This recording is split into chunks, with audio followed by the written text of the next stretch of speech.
In Ibn Arabi's mystical philosophy, as in much of Sufi thoughts, the concepts of Fana, self-annihilation, and Baqa, subsistence, represent the culmination of the mystical journey. These two stages, according to Ibn Arabi, are intrinsically interconnected, like two sides of the same coin. In this video, we will discuss in brief these two terms in the eyes of Ibn Arabi. If you like this video, please like and share, and don't forget to subscribe to this channel lest you miss my new videos.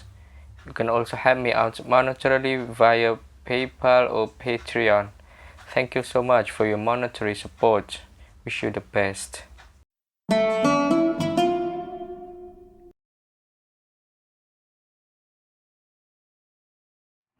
Fana refers to the annihilation of the created non-divine aspect of human existence, while Baqa signifies the subsistence of the divine reality within the individual. Together, they articulate the mystical progression where the self dissolves into the divine and then returns to embody a state of spiritual permanence.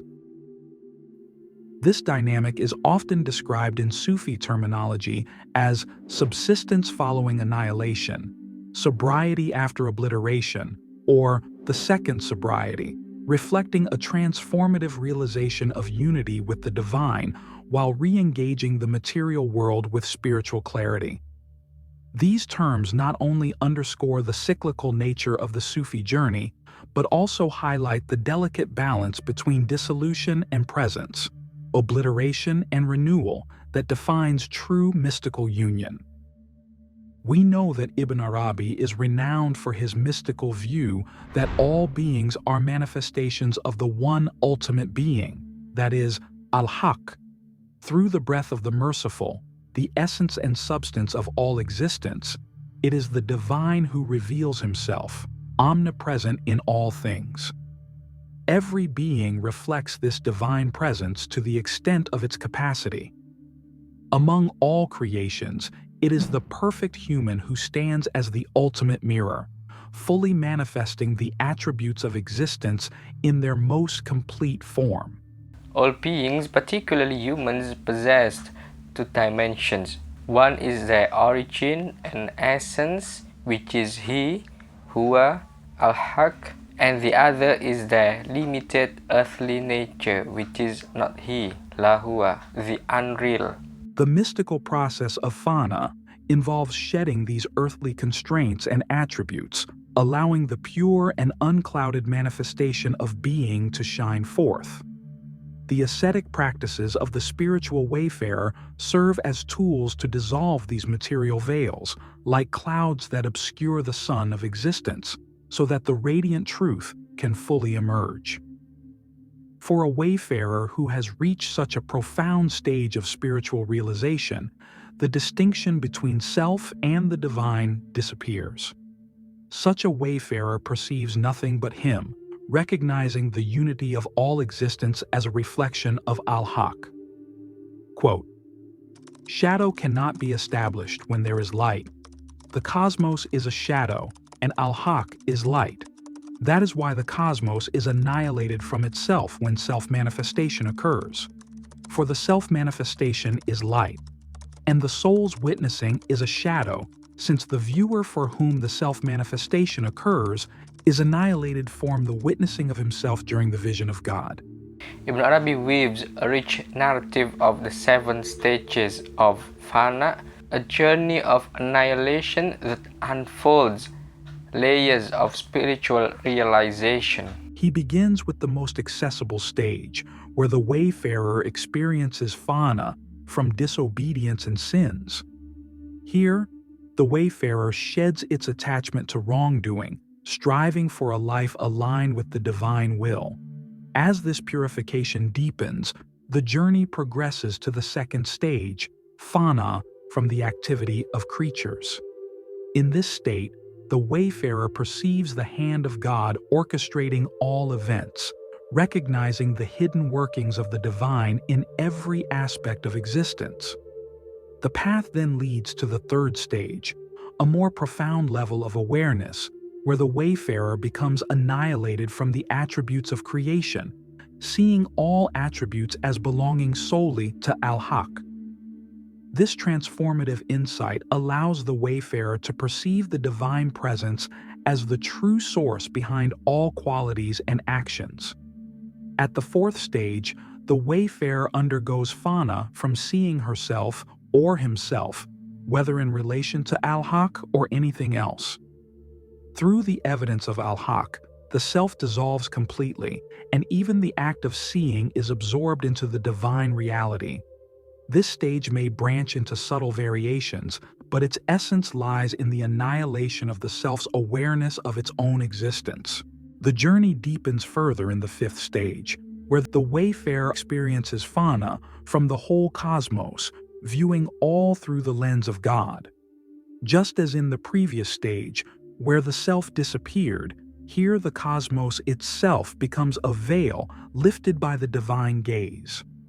The wayfarer's perception transforms entirely, rooted in the perspective of the divine. In the sixth stage, the wayfarer reaches Fana from all things, including oneself and one's own observations. In this state of utter annihilation, nothing remains of the self to observe or be observed. At its most perfect expression, this stage brings the wayfarer to behold al-Haqq, not through his actions or attributes, but in his absolute sufficiency and richness, beyond all relational constructs. Finally, the journey culminates in the seventh and most profound stage, Fana from the divine attributes and their relational framework. Here, the wayfarer perceives the cosmos not as an effect of God's causality, but as a direct tajalli of his truth. This is not a rational understanding of causality, but an experiential unveiling, where the wayfarer witnesses the whole cosmos as the divine manifesting in countless forms. At this stage, the self is annihilated even from the recognition of divine attributes, existing only in the pure realization of the divine's infinite reality. Indeed, Ibn Arabi unfolds a rich tapestry of the stages of Fana, weaving them together with profound insights into the soul's journey toward the divine. He describes these stages as Sah or obliteration, Ghaibat, absence, Fana, annihilation, Sak, rotation, and Mak, effacements, each representing a distinct facet of the spiritual path. These stages form a gradual process of dissolution into the divine. The journey begins with Mal, or obliteration, where the wayfarer's ordinary features, qualifications, and habitual awareness are stripped away. This marks the first step of losing the ego and worldly attachments, allowing the self to open to the divine presence. As the journey deepens, the wayfarer enters Ghaibat, a state of absence. In this stage, the wayfarer becomes so absorbed in the inspirations and revelations from God that the external world fades into insignificance. The bustling activities of creation no longer hold their usual sway. The next stage, Fana, marks a turning point where the wayfarer recognizes al-Haqq as the sole cause of everything, including their own actions. Here, the illusion of individual autonomy dissolves, and the wayfarer sees only the hand of God orchestrating all that exists. This profound realization sets the stage for Sak, or perdition, where the very figure and essence of the wayfarer are consumed by the overwhelming sovereignty of the divine. It is a moment of complete surrender, where the wayfarer's identity is lost in the grandeur of the infinite. Finally, the journey culminates in Mak, or effacement, where the seeker is utterly absorbed into the very wujud of al-Haqq. In this state, all traces of the wayfarer's individuality are erased, leaving only the divine presence to shine forth. This is not merely a disappearance, but a transformation, as the wayfarer becomes a perfect vessel for the manifestation of divine attributes and the divine image upon which humanity is created. Through these stages, Ibn Arabi reveals that Fana is not a singular event, but a gradual unfolding, a process in which the wayfarer progressively sheds selfishness, personal identity, and the servile nature of their human existence. In doing so, they allow the divine attributes to manifest fully within them, embodying the perfect reflection of al-Haqq.